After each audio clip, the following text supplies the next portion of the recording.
Welcome to Tamayus Junior School. At Tamayus Junior School, our professional teaching staff concentrates on your child and monitors results. Our spacious compound gives your child room to play and be innovative. With a well-furnished library, your child gets first-hand information from well-censored secular and religious books. We care about technology, and that's why your child has full access to computer lessons and online learning.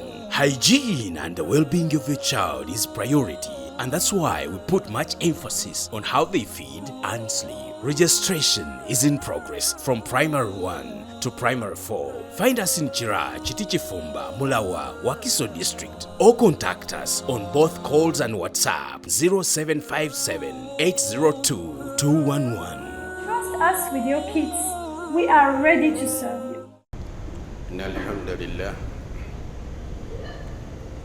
نحمده ونستعينه ونستغفره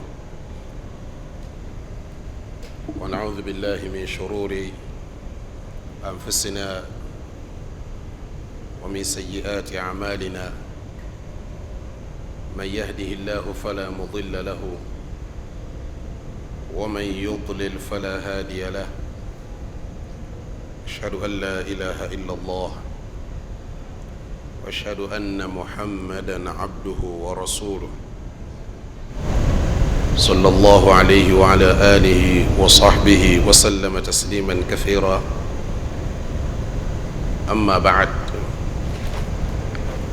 رب اشرح لي صدري ويسر لي أمري واحلل عقدة من لساني يفقه قولي.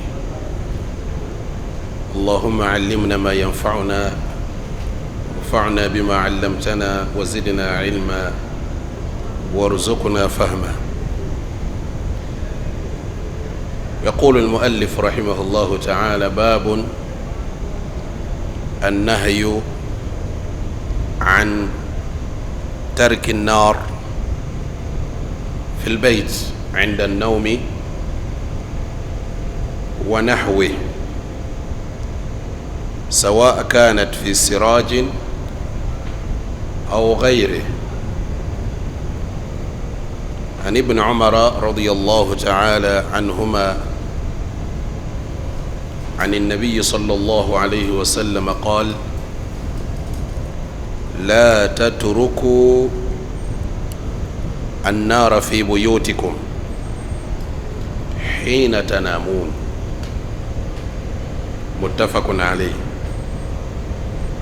وعن أبي موسى الأشعري رضي الله عنه قال: احترق بيت بالمدينة على أهله من الليل، فلما حدث رسول الله صلى الله عليه وسلم بشأنهم قال: إن هذه النار عدو لكم، فإذا نمتم فأطفئوها. متفق عليه. وعن جابر رضي الله عنه عن رسول الله صلى الله عليه وسلم قال: غطوا الإناء وأوكئوا السقاء وأغلقوا الباب وأطفئوا السراج، فإن الشيطان لا يحل سقاء ولا يفتح بابا ولا يكشف إناء، فإن لم يجد أحدكم إلا أن يعرض عليه إنائه عودا ويذكر اسم الله فليفعل، فإن الفويسقة تضرم النار على أهل البيت بيتهم. رواه مسلم. Okusoka twebaza Allah subhanahu wa ta'ala otutuusa mu kawungeezi k'olwaleero, ne tumusaba atuwa obulungi obukalimu, atukingirize, atutaase n'obubi obukalimu. oluvannyuma lw'ebbanga okubanga twali twayimirizaamu emisomo gyaffe olw'omwezi ogw'ekitiibwa omwezi gwa Ramadan, bwe tusaba Allah subhanahu wa ta'ala akkirize ebirungi ebyakolebwa mu mwezi ogwo, atusonyiwe ensobi n'obukendeevu bye twakolera mu mwezi ogwo ogw'ekitiibwa.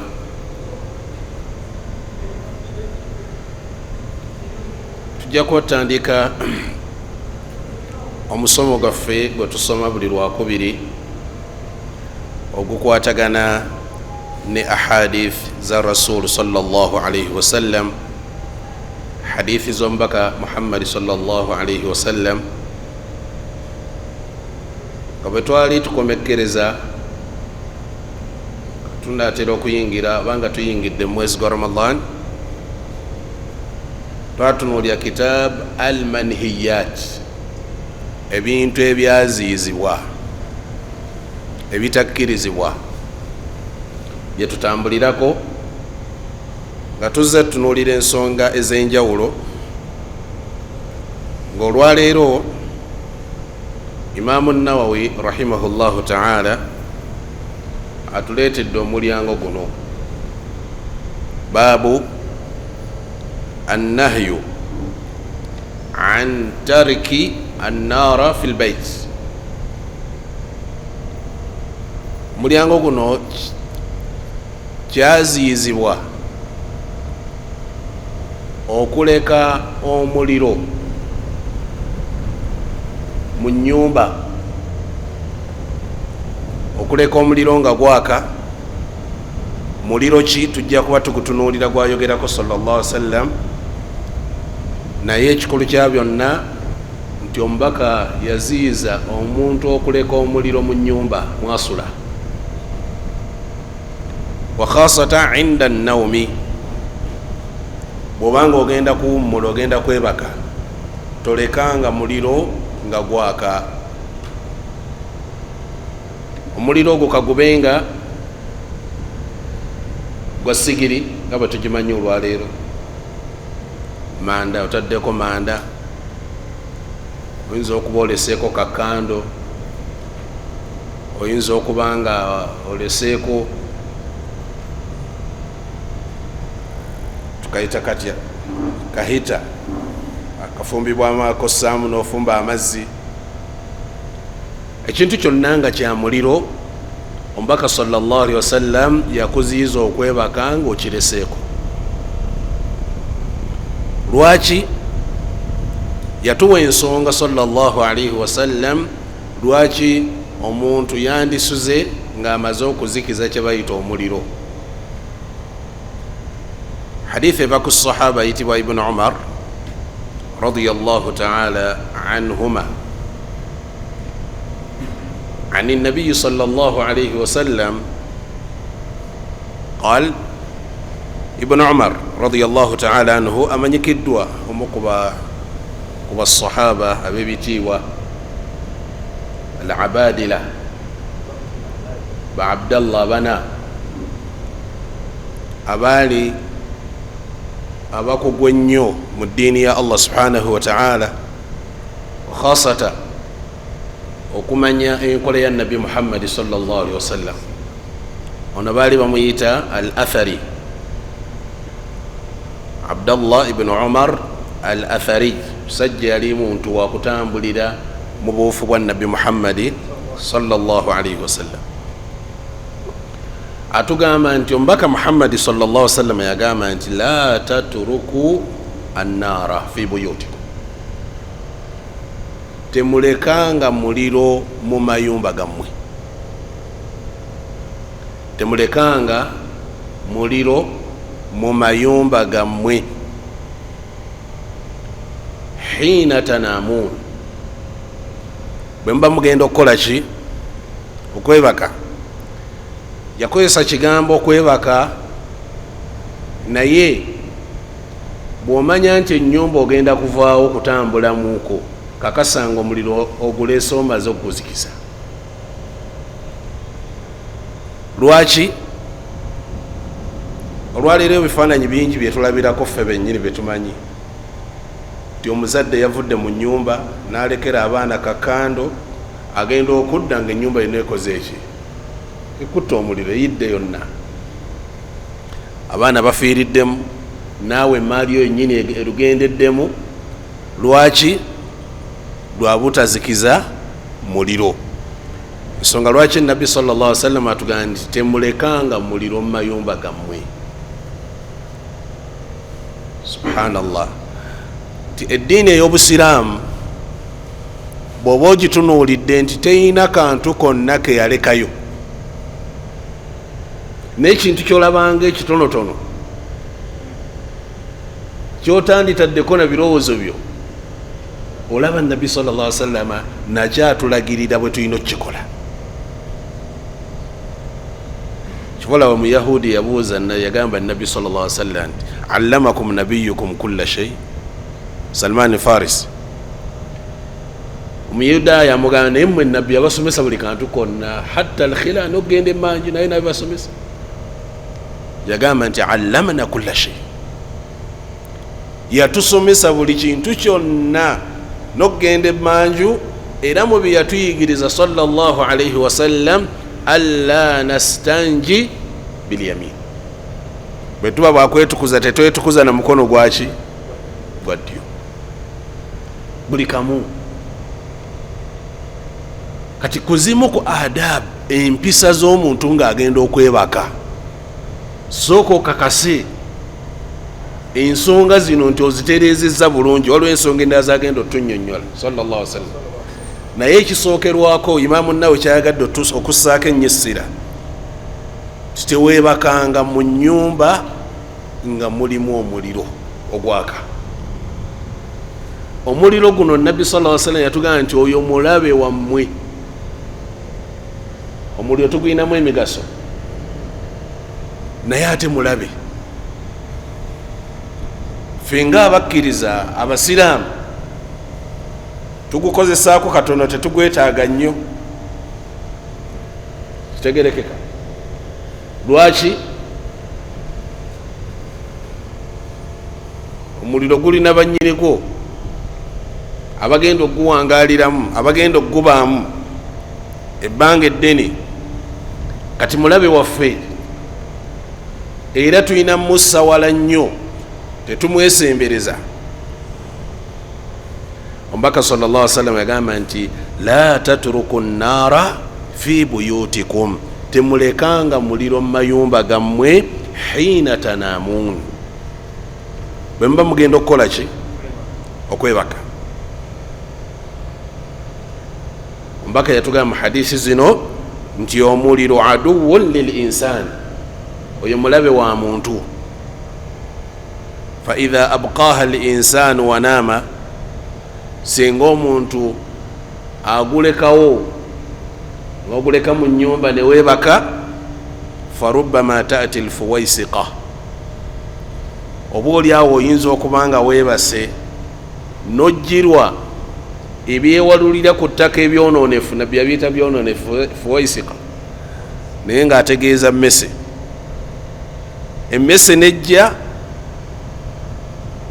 neekoona katadooba katadooba mukamanyi abamulembe guno mumanyi katadooba na batono nnyo abakamanyi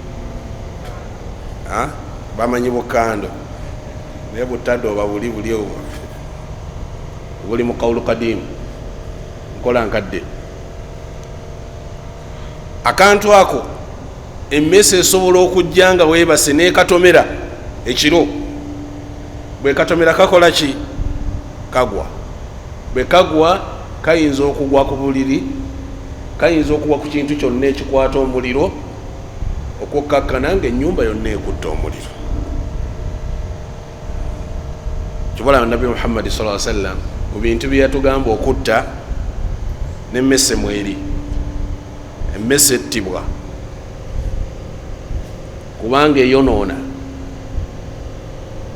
eyo ne bwesangibwa ku haramu bagitta ku haramu waliwo ebintu ebigaanibwa okuttibwa naye nabbi yagamba nti bino ebintu ne bwe mubisanga ku haramu e Makka mubittenga mu byo mulimu neki n'emmese. Ate omubaka atugamba nti emmese eyinza okukola ekyomutawaana nejjeetomera kakando ne kagwa mukugwa ne kakoleeza ennyumba nekwata omuliro. Aye ne tudda mu maziga ne tudda mu kaaba. Wano Sheikh Muhammad bin Salih al-Uthaymin rahimahullahu ta'ala agamba nti ku bimu ku bantu ebintu bye bazze bakozesa atunnyonnyodde nti abantu bakozesanga bukando edda, ayogera ku mirembe egyedda nga tewannajja mafuta, abantu bakoleeza muliro ne bassa omuliro mu nnyumba, ekisiki ky'omuliro. Omuliro ogwo nga gubayamba ku bintu bingi. Ebisolo eby'omutawaana tebisembera wali muliro, kati bakumanga omuliro ogwo ne bagusembeza okumpi n'ennyumba, abamu nga bagussiza ddala mu nnyumba wakati. Eyo enkola yaliwo. Kati enkola efaanana bwetyo eyo Nabbi sallallahu alaihi wasallam yagiziyiza. Ne wabaawo azait, kwesiza zait, olwaleero mwemiliki kando n'ebifaananako ng'ebyo. Naga nti olwaleero ne kituuka ekiseera nga abantu bakozesa ebintu ebikozesa amafuta, nga baakisa ebintu ebikozesa ki amafuta, nga kataddoba ketwogeddeko, ng'ettaala y'omukono, simanyi lwaki bagiyita ya mukono, nga zonna era bazikwata mu mukono, ne sitima n'ebirala byonna nga bikozesa ki mafuta. Naga nti ebyamafuta nabyo omuntu teyandisuze nga byaka, kubanga nabyo bya bulabe. Ekintu kyonna nga kya mafuta okakasa nti okoze eki, okizikizizza bw'oba ogenda okwebaka. Naga nti olwaleero tuyina ebyaka nga bikozesebwa alkaharuba, tukozesa mataala masanyalaze, tukozesa masanyalaze okwaka. Nagamba nti ekyo si kya bulabe, ekyo si kyaki, era omuntu bw'alekako ettaala eyo teyina mutawaana. Nagamba nti okuggyako waliwo ebintu ebikozesa amasanyalaze nga nabyo bya mutawaana, nakuwa ebyokulabirako nga ziki, taddeko kuuka amasanyalaze, naddala enkola eri enkadde etejjaako. Waliwo ebimu nga olwaleero biri gundi automatic, bwe kijjira nnyo nga kikola ki, kyejjako kyokka. Kati agamba nti ebintu ebyo by'omutawaana byonna ne begaba amasanyalaze nabyo bijjeeko, kasita osuubira nti kiyinza okuleeta obulabe. Olwali tulekako amasimu nga tugakyajinga, kyabulabe si kyabulabe? Na wangi kisinziira essimu. Waliwo ekika ky'essimu nga tesobola kusulako nga simu ki zabika, oli akiida wala alina gyalanga gyasonzeeko. Wai barakallahu fiikum. Ekiri awula kisingako obulungi nazo kuzijjako bw'oba ogenda kukola ki, okwebaka. Kubanga oyinza okusanga kennyini, oyinza okukwata ku kyaja bwoti ng'ebugumye, ogenda ogikwatako ng'ebugumye eyokya, ekitegeeza nti naye esobola okufuuka ey'obulabe. Era ebiseera bingi oba ebiseera ebimu kirabiddwako ng'omuliro gukwata mu mayumba g'abantu bisababi kyaja, olw'ensonga yaki amasimu agakyajingibwa. Kati bwe tulaba nga kyabulabe nakyo ekisingako bulungi essimu ekyajingibwe ng'otunula, bw'oba ogenda okwebaka gijeeko lwakuba nti essimu omulembe guno gwe tuwangalirako olwaleero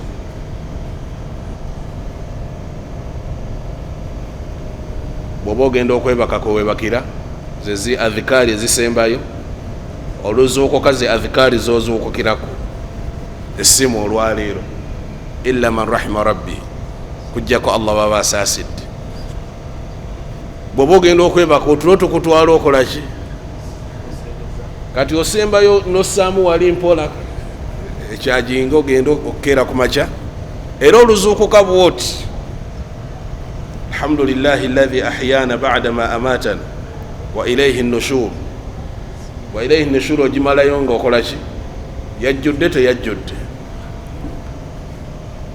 naye ngaekiri awula ekikubirizibwa nti essimu yandibadde ekyajingibwa ngaokolaki ng'otunula wabaawo ekintu kyonna ekiba kibaddewo osobola bulungi nnyo okutaasa embeera nabwe kityo nti alkaharuba okulekako amataala ago nga gaaka ekiro sheekha atugambye athnaa naum ng'ogenda okwebaka fala bas ago tegalina ki olw'ensonga nti ekigendererwa emmese tesobola kukuba ttaala eyo nekola ki neyaka nyumba nekwata omuliro sheekhe bwatu bwatugambye rahimahullahu taala rahmatan wasia nabwe kityo omubaka muhammadi sallallahu sallam hadithi eyokubiri ya abi musa al ashari abi musa al ashari radiyallahu taala anhu maarufu sahaba amanyikiddwa yoyo nabi muhammadi sallallahu sallam gwe yayogerako namugamba nti lakad utita mizmar min mazamir ali daud allah yakuwa eddobozi kugamu ku maloboozi ga nabi daud alaihi ssalam yali musajja nga musomi wa qur'ani nnyo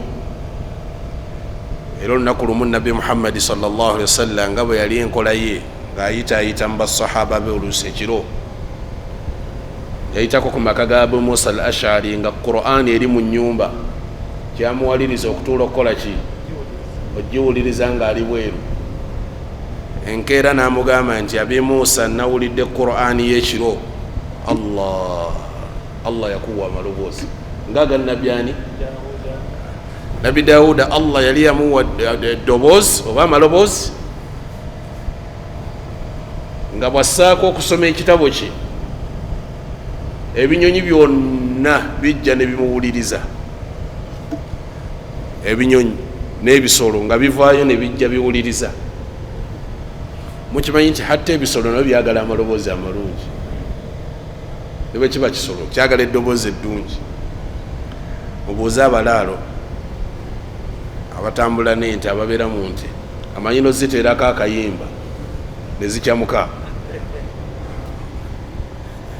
hatta engamiya omubaka sallallahu alaihi wasallam lakumi ava mu safar mu lugendo ayina sahaba muyita anjasha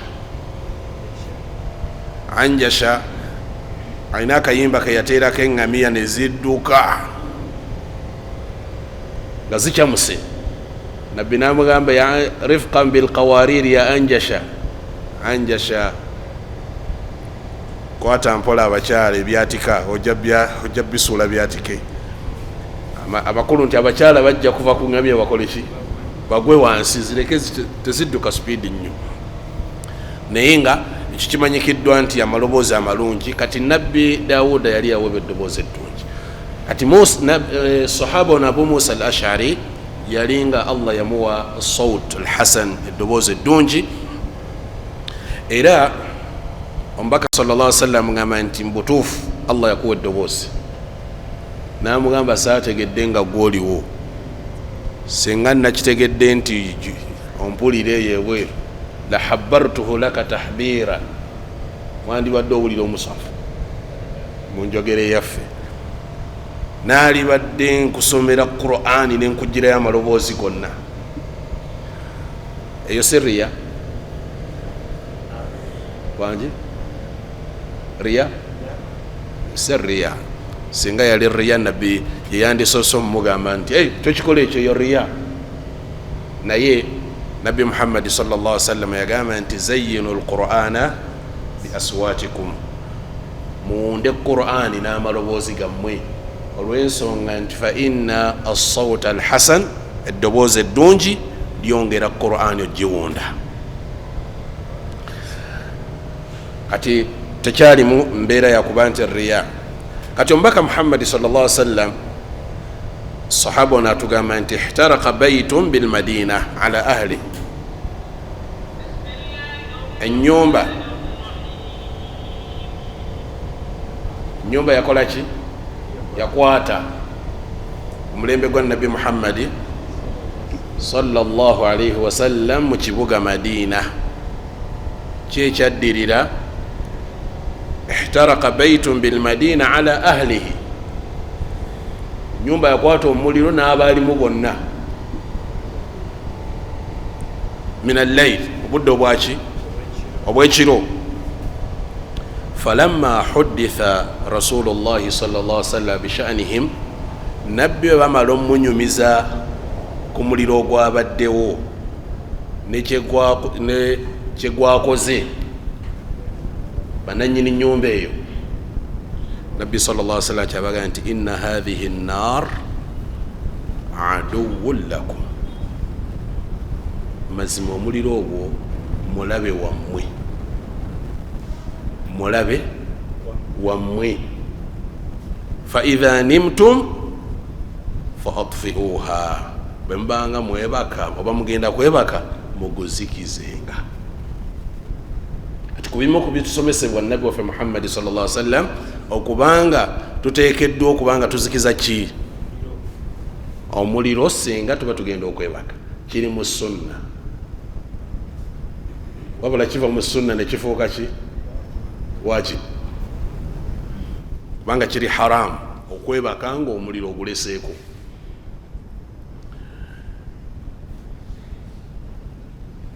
Ombaka Muhammad sallallahu alaihi wasallam hadith ezeke ya Jabir ibn Abdillah radiyallahu anhu ani rasulillahi sallallahu alaihi wasallam qal ghattu al-inaa.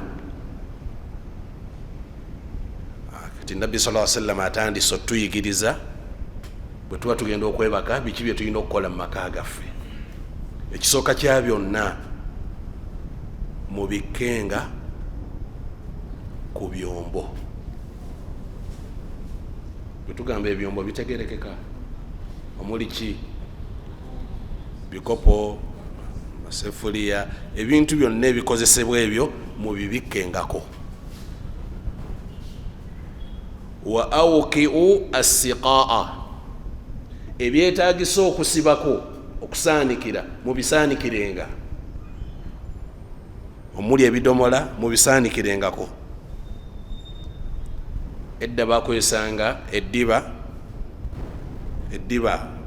nga lyerikolanga ebidomola. Olwaleero eddiba lyerigenda nekima amazzi, bassaamu omuzigo, bassaamu ki, kimwali mukiwuliddeko okwo. Kati nabbi sallallahu alaihi wasallam nti byonna mubisibenga. Lwaki atugamba okubanga tubikka ku byombo era tusaanikira ku byombo? Kino yakyogera sallallahu alaihi wasallam olw'ensonga mu hadithi endala eri Muslim yagamba nti fa inna fi sana, olw'ensonga nti mu mwaka mubaamu layila, mulimu ekiro kimu bwe kiti, yanzilu fiha waba, ekiro ekyo Allah assizaamu endwadde. Assizaamu ki? Endwadde. Waliwo ekiro kiba mu mwaka ng'ekiro ekyo Allah assizaamu endwadde, ng'endwadde zino la yamurru bi ina, endwadde eno nga tesobola kuyita ku kyombo kyonna, laysa alaihi qita, nga tekisaanikiddwako obanga tekisaanikiddwa oba okusibibwako, laysa alaihi wika illa nazala fihi min dhalika alwaba, okujjako nga obulwadde obukka mu kyombo ekyo. Yatuuka n'okunnyonnyola sallallahu alaihi wasallam nti bw'oba toyina kale kyakussaako obuliddwa kyoyinza okusaanikirako, funayo akati, funayo ki okasseeko, osomereko bisimillah okasseeko. Toleka kyombo kyonna nga tokisaanikiddeeko. Even okubika ku byombo nabbi yatunnyonnyola hikima, kigendererwa kyekirimu. Mujja kuba muyambiddwa okutaasibwa waliwo endwadde ezibaawo. Endwadde ezo nga zikka ki kiro, zikkira mu kiseera mwebakira. Edda bakadde baffe edda bagambanga nti endwadde ezo zikka mwezi kikozi, mugumanyi omwezi gwa Sufur. Era omwezi gwa Sufur mwezi gwa bisira, ku njogera y'abali etali ntuufu. Omwezi gwaki Sufur kozi bwe kumeka, omwezi ogwokubiri mu myezi gyaffe gy'obusira. Baga nti omwezi ogwo mwezi gwa ndwadde, mwezi gwa bisirani, era nga baba mu kwegayirira ennyo Allah baguyitemu nga tebafunye bizibu ekitali kituufu. Nabbi teyatunnyonnyola kiro ki era kibaawo mu mwezi ki. Ye yayogera ekigambo kimu nti mu mwaka mulimu ekiro kimu bwe kiti, ng'ekiro ekyo endwadde ziva waggulu ne zikka mu nsi, naye zitebenkererawa mu byombo nga tebisaanikiddwako.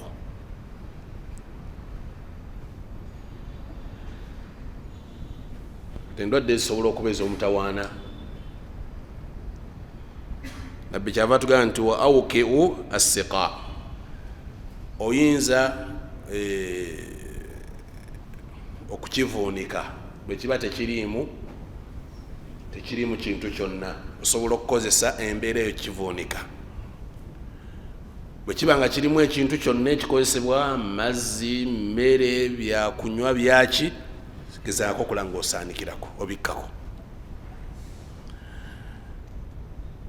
N'agamba ekyokusatu, ekyokubiri, yagamba nti qattul ina, mubikke ku ki ku byombo, wa akfi'u, hadithi endala egamba nti wa awki'u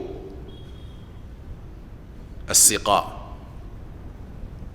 kitegeeza kukola ki, wa aghliqu al-baaba, wa aghliqu al-baaba, muggalengawo ki enzigi. Togamba nti anze muntu eyasomya adhikaari zange ate kyekinannumba. Sooka oggalewo oluggi otawakkale, weesigamire Allah subhanahu wa ta'ala. Aghliqu albaaba, muggalengawo enzigi. Mu hadithi endala ejja kukulaga nti bw'oba oggalawo oluggi olwo, somerako bisimillah. Osomanga ki bisimillah. Waliwo byoggalira ebweru, bw'oba tosomye bisimillah ojja kuggalawo naye nga nabyo biggaliddemu munda, byotasobola kulaba n'amaaso go. Kati omubaka Muhammad sallallahu alaihi wasallam nti wa aghliqu albaaba, muggalengawo ki enzigi. Ani aggalawo oluggi? Mukyala mwami? Mateeka gawana ani aggalawo oluggi? Mwami, mukyala, n'omwana aggalawo. Kiba kikyamu gwe nyinimu nga tonneebaka, osooka n'otambula mu nnyumba yonna n'okakasanga buli wamu waggale. Osooka n'ogitambulamu ani? Ojja kutuma omwana agaye bano bantumiriza tajja biggalayo. Waliwo kateni gw'ojja kulowooza gaddewo naye nga ekituufu tagaddewo. mwamutumyetumye edda yakooyekooyedda osinzira mu kisenge ekyobuuza mwe mugaddewo tugaddewo nyinimu olina okutwala obuvunanyizibwa olabe nti enzigi zonna ki nzigale amadinisa gonna gaggaddwa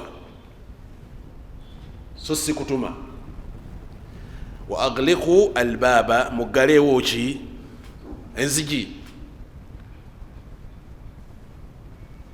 kujjako ngaomukyala talina mwami oyo aggalewo omukyala talina mwami oyo akkirizibwa okukola ki okweggalira naye bw'obanga gwe mwami awaka twala obuvunanyizibwa okulaba nga ekyokuggalawo kikyo hatta kati waliwo bano abalina ebidduka nabyo kakasanga okiggadde kakasanga okoze eki okiggadde buli kyonna ekyetagisa okwoggala kiggale hatha min taalimi nabi sallallahu alaihi wasallam ebimu ku bintu omubaka muhammadi sallallahu alaihi wasallam byatuyigiriza wa aghliqu lbaaba muggalengawo enzigi zammwe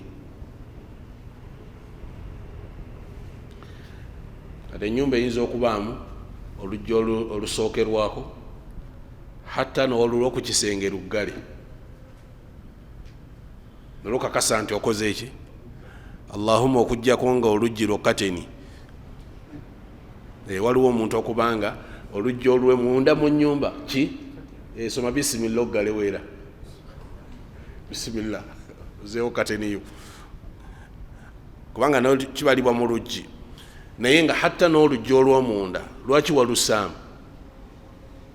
kitegeeza nti waliwo obwetaavu bukola ki bwolukuluggala bwekiba nti oyingidde oba mu kisenge nakyo wandibadde oluggala wa agliku lbaaba wa atfiu siraja muzikizenga amataala oba muzikizenga akozeseza amataala naye siraj zezino ettaala zaffe zinewo ezikola ki ez'amafuta ezo zigwa mu kiti kya siraj muzikizenga amataala ago oba omuliro oyinza okukitwala bwotyo n'agamba sallallahu alaihi wasallam nti fa inna shaitaana la yahillu siqaan shaitan tesobola kusumulula kyombo kyonna wala yaftahu baaban teina na busobozi buggula mulyango oba luggi wala yakshifu inaan tesobola kubikkula kuki ku kyombo ng'osomeddeko bisimillah ng'osomeddeko ki bisimillah bisimillah mu busiraamu ekigambo ekyo kitono nnyo bisimillah naye kiyamba kinene nnyo ku bintu byo mu bulamu bwo ng'omusiraamu zijukira twakisomako okuwana emabega emyaka gitambudde nga twogera ku kigambo bisimillah naddi lwekozesebwa mu bintu bingi kulya mmere bwoba ogenda buli kyonna kyogenda okukola era ojja kusanga nga kitandika naki bisimillah ekitali basimala wabula bisimillah n'agamba nti wala yaftahu baaban wala yakshifu inaan فإن لم يجد أحدكم إلا أن يعرض عليه على إنائه عودا bw'abanga tasobodde omu ku mmwe kufuna kyasaanikizaako okuggyako kubanga afunye akati akasengako wayadhkura asma Allah oyogerereko erinnya lyani oyogerereko erinnya lya Allah bwoba tolina kintu kyonna kyofunye faliyafal ekyo kyoba okola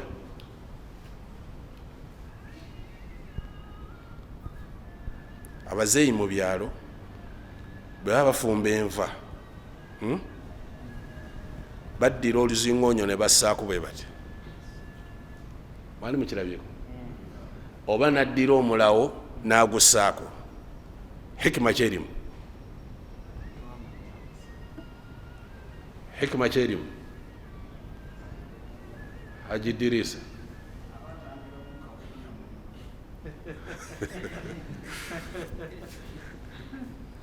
abatangira mukka kunya munda naye tomanya mulimu oba oliawo maaribi ukhra n'ebigenderwa ki ebirala olw'okuba nti eddiini yaffe ekwatagana n'obubumbwa kitegerekeka kiyinza okuba nga nabo balina kye baali balabye mu kyo enva zino tezirina kulekebwa nga teziteereddwako kintu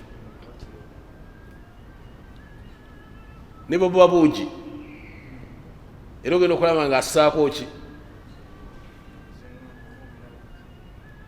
lwaki akulya ku kya nabbi sallallahu alaihi wasallam kyeyagamba ani yabasomesa ebintu ebyo abantu abo ani yabasomesa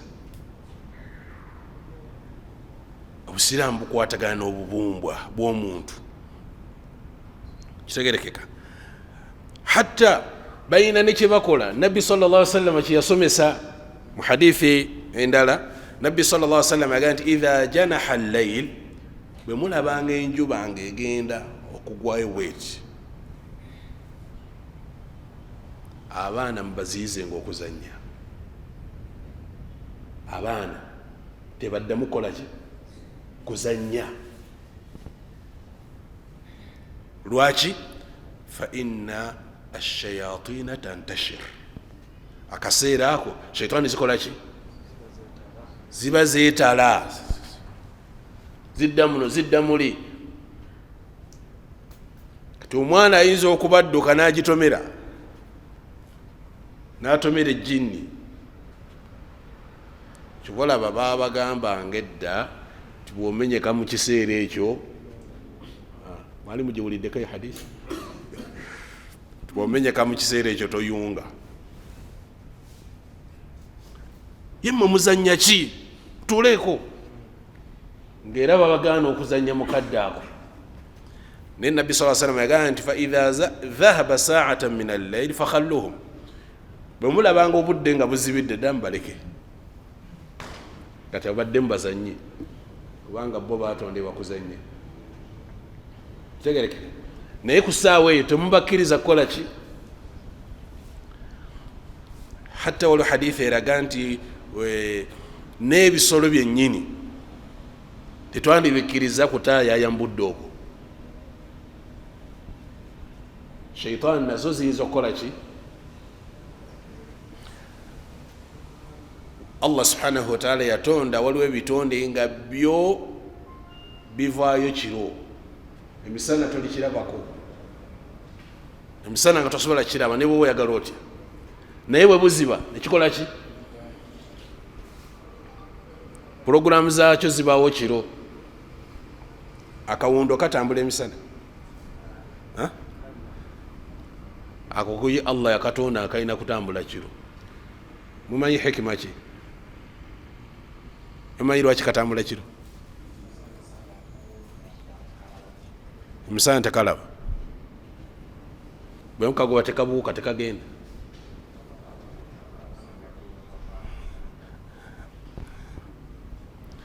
emmere yaabwe ebaawo kiro bulya nsiri bulyaki ensiri ogiraba emisana kizibu ogiraba emisana kati subhanallah Allah yatonda nga bwo buyina kulya kiro emisana ne bwebaka emmere erabika kiro kati mu budde obw'ekiro mulimu shayatini nga zo zikola kiro obudde obw'emisana tokola ki toziraba zitambula kiro aboononefu era beyambisa kiro sibe guli aboononefu bakwatagana naki nakiro oli bwaba ayagala kubba bwaba ayagala kwenda bwaba ayagala kukola kyagala tukwatagana ekiro tujja kusinkana kiro lwaki ebitonde ebyo biba biteereddwa ebikola emirimu gyabyo ekiro omubaka sallallahu sallam yagamba nti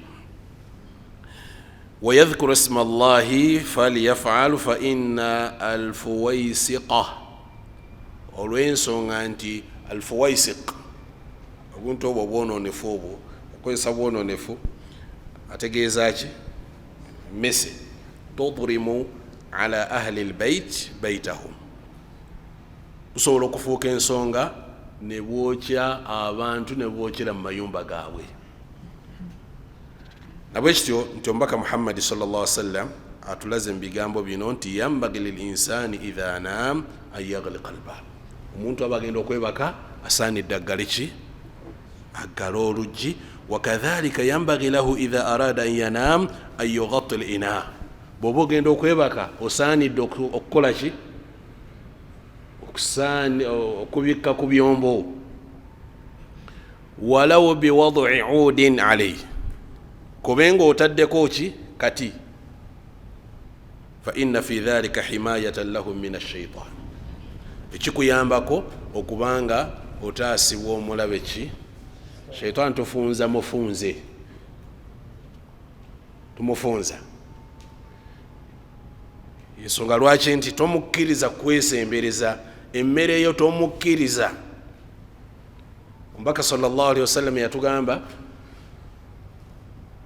omusiraamu singa atuuka awaka n'atasoma linnya lya allah subhanahu wa ta'ala shaitaani egamba etya zigamba wajadtum almabita awokusula watufunyeewo bw'oyingira awaka n'otasoma linnya lya allah ng'oyingira awaka shaitaani egamba nti wajadtum almabita tufunye awokukola ki bwe baleeta asha ekyeggulo banyinimu ne batasoma linnya lya allah subhanahu wa ta'ala egamba wajadna almabita wal asha wano walungi tewaviika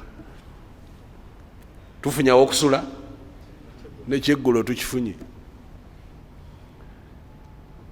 kati gwe bw'osoma bisimillah ng'oyingira awaka oyingidde na linnya lya allah subhanahu wa ta'ala bw'obadde ogenda okulya osoma erinnya lya allah subhanahu wa ta'ala egamba ono mukodo anfunzizza ng'obye wakasi sina wakusula n'emmere tewali ate esobola okufuna emmere efunya awokusula nefuna n'ebyokulya nefuna n'ebirala ebirala mubikyage obadde n'abantu bona otasoma bisimillah negamba nti wano ate waviika yomusiraamu agamba bisi allahumma jannibna shaitan wa jannibu shaitani ma razaqtan wano osaba allah nawamugyewo aleme kukolerawo puroguramu ze kubanga musobola okuzaala omwana nga mumuzadde aba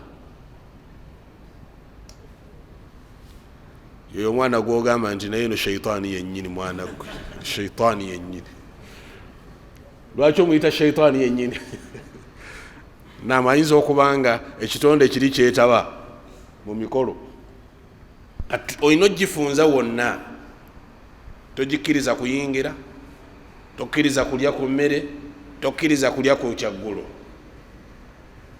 mafumu olwakadde insha allahu taala tetwagala kusinzaako awo dhikiri y'okuyingira waka eba yassalaam eba yaki yassalaam amma alhadith hadith egamba bisimillah walajina mwalimu gyoliddeko bisimillah kharajna wa ala rabbina hadith sintuufu hadith eki erimu obunafu bwayo ne bwe tuba tuyingira amayumba allah subhanahu wa ta'ala yatugamba nti wa idha dakhaltum buyutan fasallimu ala anfusikum bamuyingira mu mayumba mutolenga salaamu na salaamu gyetukozesa olwo na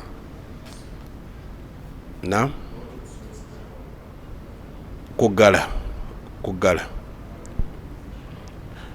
bw'oba oyingira salaamu bw'oba oggalawo tusoma bisimillah na mukuggalawo tusomera bisimillah. Naam. Alaikum assalam.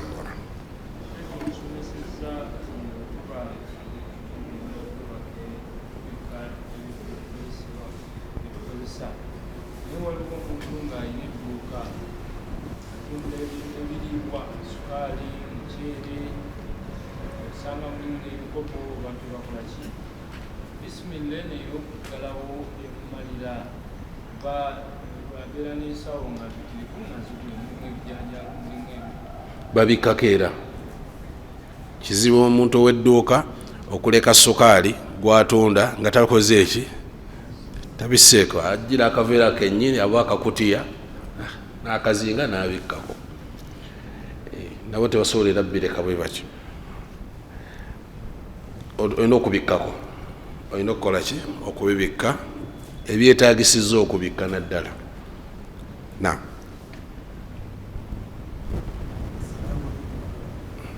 Alaikum assalam.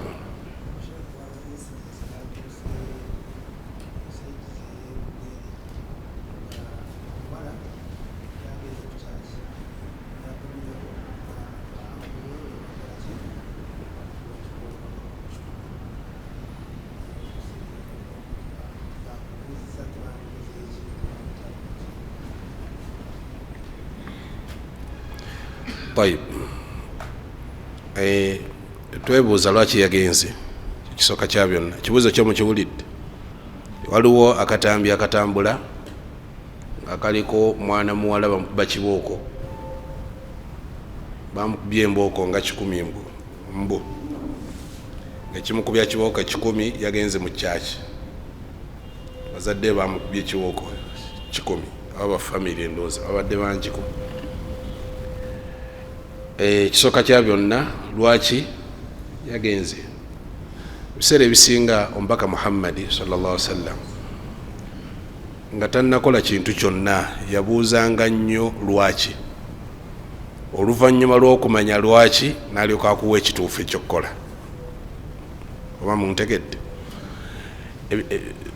Ebyokulabirako bingi. Ekisooka ekya sahaba gwe bayita Hatib ibn Abi Balta, eyawandiika ebbaluwa ng'awandiikira Abakuraish nti omubaka Muhammadi sallallahu alaihi wasallam ennaku z'omwezi bwezikyajja, ate nga nabbi yali akwesa amawulire nga tayagala Abakuraish bakitegeere. Naye Jibril alayhi salam agamba nabbi Muhammadi sallallahu alaihi wasallam nti waliwo atwala ebbaluwa era ali mu kifo bwe kiti mukyala.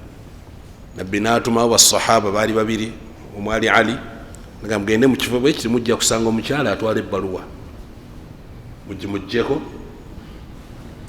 Era basahaba batambula bamusanga, namugamba twagala ebbaluwa gy'otwala e Makka, nga sirina bbaluwa. Agamba tugambye olina ebbaluwa. Ne baaza emigugu gyonna ebbaluwa nebabula, n'omukyala nga talina bbaluwa. Kati babaddayo nga naye nabbi tasobola kulimba, ono omukyala ye muyaayi. Nga kakati kyetugenda okukola, tugenda kwambula wenna. Kati bwe yawulira ekyomwambula najja ebbaluwa mu nviiri n'agibawa, nga kizibu nnyo okuteebereza nti ebbaluwa eri mu nviiri. Akwata ebbaluwa ne bagitwalira nabbi sallallahu alaihi wasallam. Nabbi bwe yafuna ebbaluwa bagimusomeramu ng'ewandikiddwa omusajja gw'amanyi obulungi. Kati Umar ibn Khattab agamba nti ya Rasulallah da'ni adribu unqa hadha almunafiq, ndekka nzijeko ensingo y'omunnanfuusi ono, lwaki akola bino? Nabbi sallallahu alaihi wasallam agamba nedda, innahu shahida badira, oyo gwolaba yeetaba mu lutalo lwe Badir. N'ayita Hatib, namuga ni Hatib ki ekikozesa kye?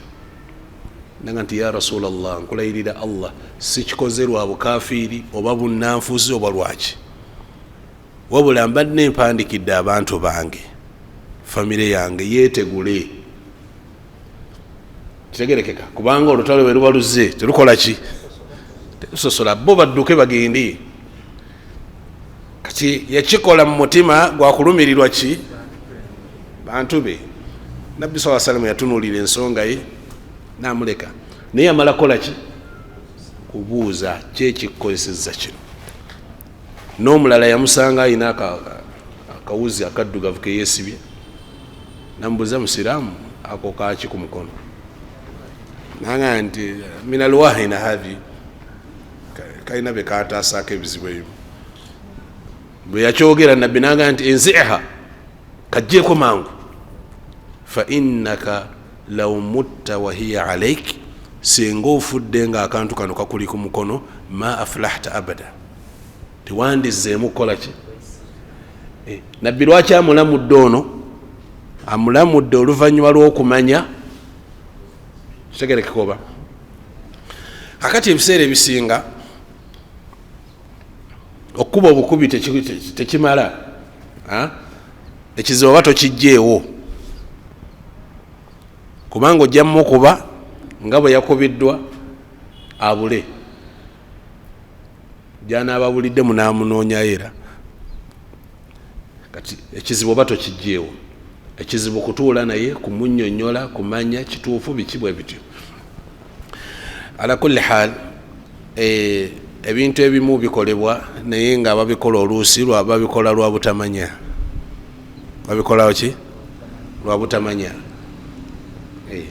kati muwala yabadde alina okukola ki okusomesebwa oyinza nomusanga nga teyasoma ku busiraamu talina nekyamanyi bwe mukubye emiggo tamanyi na Allah kitegerekeka bwomubuuza Allah yani tasobola kunyonyola tewamusomesa ofaananako ngaomuntu eyagamba atali musiraamu tola shahada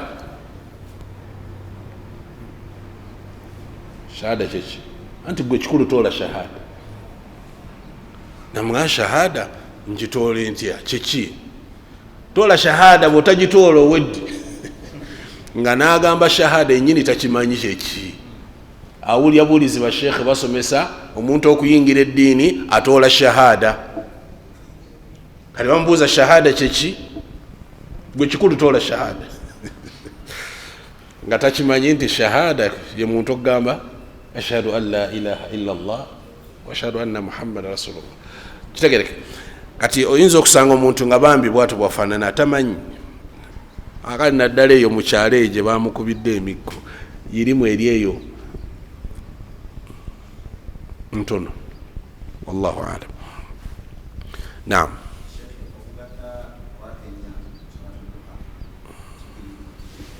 naam naam Assalamu alaikum warahmatullah.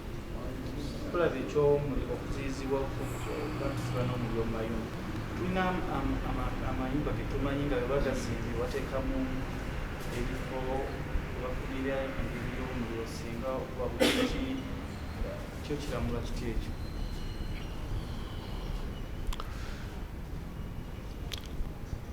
kasagobanga muliro mu nyumba nabbi sallallahu alaihi wasallam atuganye temulekako ki muliro allahumma okujjako nga omuliro ogwo balina engeri gye bagussaamu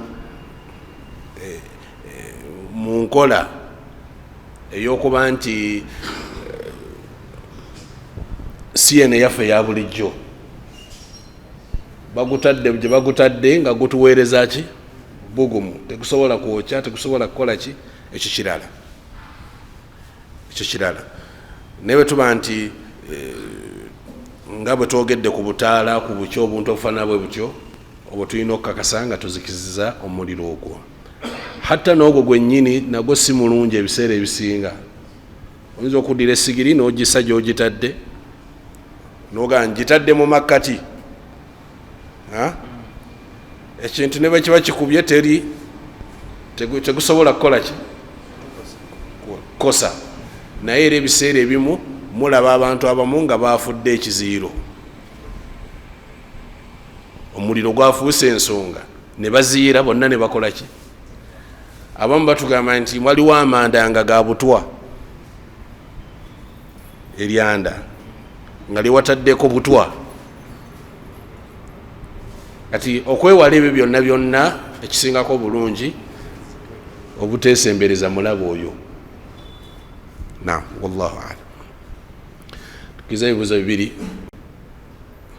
Naam.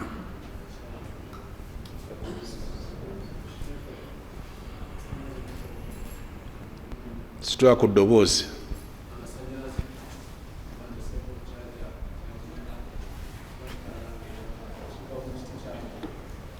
Ki?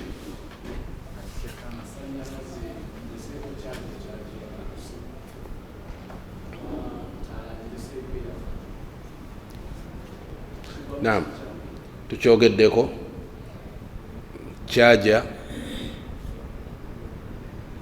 bweba mukyayina ennyo gijjeeko bwebanga mukyayina nnyo ola omukyayina omulongooseemu oba omukyayina nga si mulongooseemu gijjeeko naddala kyaja tuba tuzimanyi nti eno ebuguma eno ekola ki ebuguma era ogenda okuzuuka ssaawa nga mukaaga ogikwatako nga tosobola gikwata mu ngalo eddakiika 3 efaana bwe bityo byonna ebyo birabikira mu mbeera ey'okuba nti biyinza okuba byomutawaana byonna tubijjako insha allahu taala. Naam, amataala twogeddeko tegayina buzibu. Naam, alaikum salaam.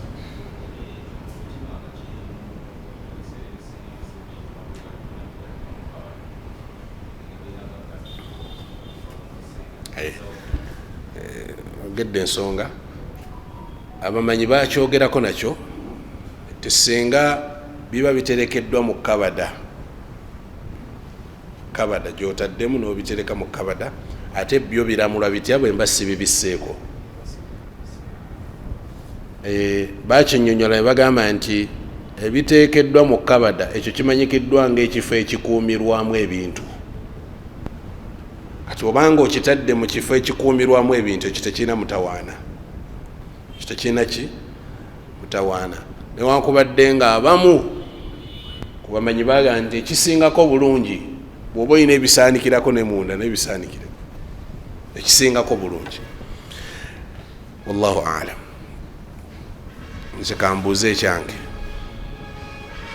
twerabidde okubikka ku mata ekiro, tukedde ku makya tetwagabisseeko. Amata ago tuganywe tugayiwe.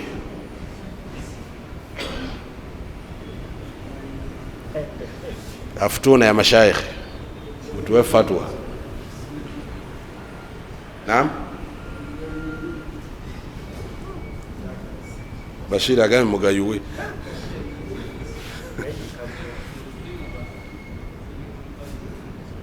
Temuli muki kati ki kyokola?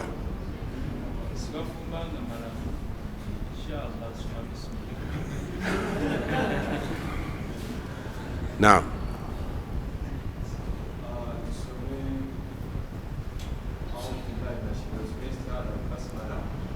onywe.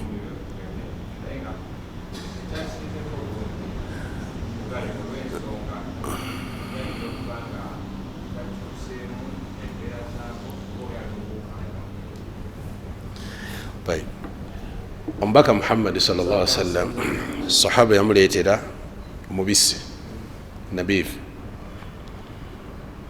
bwamuleetera nga tabisseeko, nabbi n'amubuuza hal khammarta, wabibisseeko? N'agamba nedda. N'agamba nti ekintu kyonna ekyokunywa okibikkangako. Naye bwe yamala n'anywa sallallahu alaihi wasallam, bwe yamala n'akola ki? N'anywa.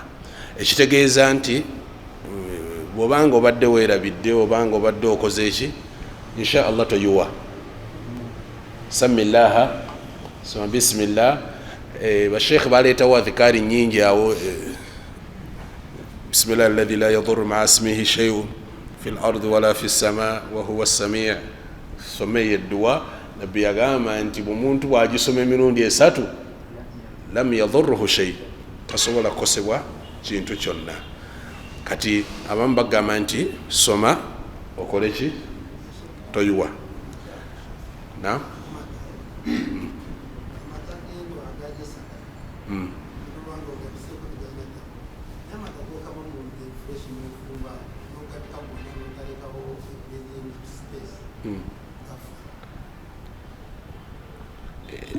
Nabbi atuwadde ekyokubikkako ekirala, temukitegedde? Kozesa akati, oseeko omulawo, oseeko akati, osobe bisimillah, halas kimala. اللهم أرنا الحق حقا وارزقنا اتباعه وأرنا الباطل باطلا وارزقنا اجتنابه. اللهم آت نفوسنا تقواها وزكها أنت خير من زكاها أنت وليها مولاها. وصلى اللهم على نبينا محمد وعلى